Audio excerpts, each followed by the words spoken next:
Hey guys, my name's Jane, and I've been a K-9 officer for close to a decade now. I thought I had seen it all. Drug busts, search missions, tense standoffs, even rescues where time was running out. But nothing could have prepared me for the day I met Jackie. At first glance, Jackie was the kind of dog most people wouldn't even notice. And yet, he changed everything for me. It started on one of those nights where work had drained every ounce of energy from me. My shift ended late, and I was walking home, half asleep, my boots dragging against the sidewalk. I remember the air being cold enough to sting, the streets unusually empty. That's when I heard it. A faint rustle, almost like something scraping against a trash can lid. I stopped, squinted toward the alley, and there he was. A small, ragged dog. His fur was a tangled mess, his ribs too sharp, and his eyes. His eyes were the kind you don't forget. They weren't aggressive or wild like most strays. They were searching, almost pleading, like he desperately wanted someone to believe in him. I crouched, held out my hand, whispered, "Hey, hey, buddy." He froze. Then, step by step, he crept closer until his nose brushed my fingers. He was trembling so hard, I thought he might collapse right there. That night, I took him home. I fed him, washed him, and gave him an old blanket. After eating, he curled up right against my boots, as if he was terrified. I'd vanish if he let me out of his sight. That's when I knew this little guy was mine. I called him Jackie. The first weeks weren't smooth. Loud noises sent him hiding. Strangers made him cower. At times, I worried he'd never adjust. But he was observant. He studied everything. My voice, my gestures, even the way I prepared his food. And then, slowly, Jackie started trusting. One morning, I couldn't stand leaving him home alone anymore, so I brought him with me to the K-9 unit.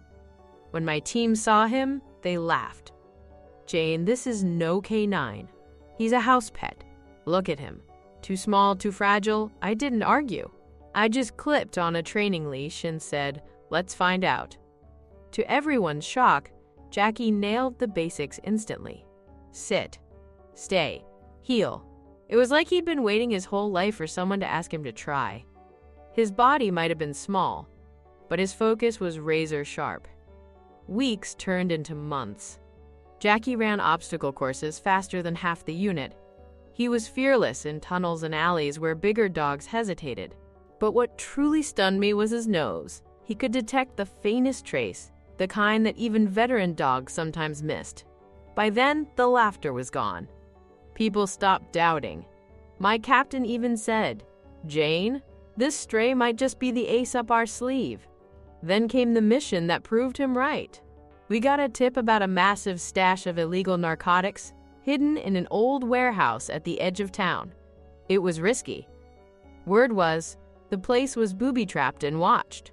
The team was tense, loading gear, checking radios. I looked at Jackie in his crate. Should I really bring him? I hesitated. He was smaller, less experienced, but when I opened the crate, he jumped out. Tail still, eyes locked on mine like he was telling me, "Trust me, I've got this." So I did. Inside the warehouse, the air was thick with dust and rust. Every footstep echoed like a warning. Jackie pulled ahead, nose to the ground, weaving through the maze of crates. Suddenly, he froze, sat down, ears forward. His signal, "Here!" I shouted.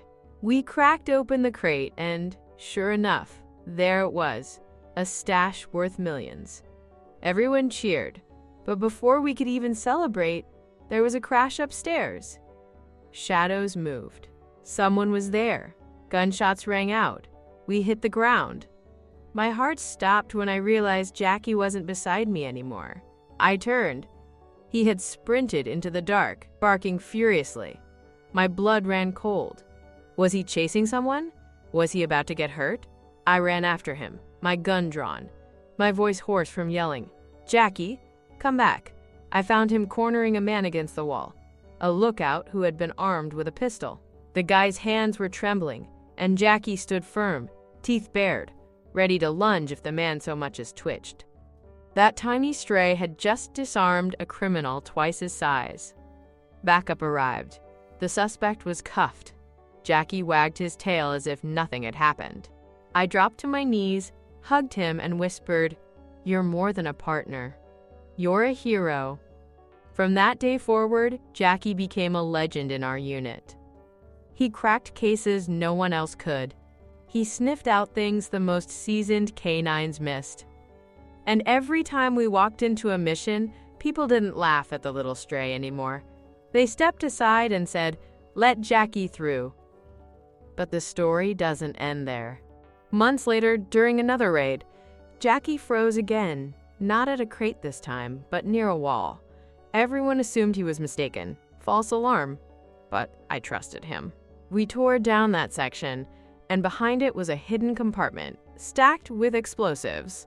That single discovery likely saved dozens of lives. So here's the truth. Jackie wasn't just a lucky stray I picked up one night. He was my partner, my protector, my family. He reminded me that greatness doesn't always come in the biggest or strongest package. Sometimes, it's hidden in the most unlikely place, waiting for someone to give it a chance. Every time I looked at Jackie, I remembered that trembling little dog in the alley. And then, I saw the hero he became. That's our story.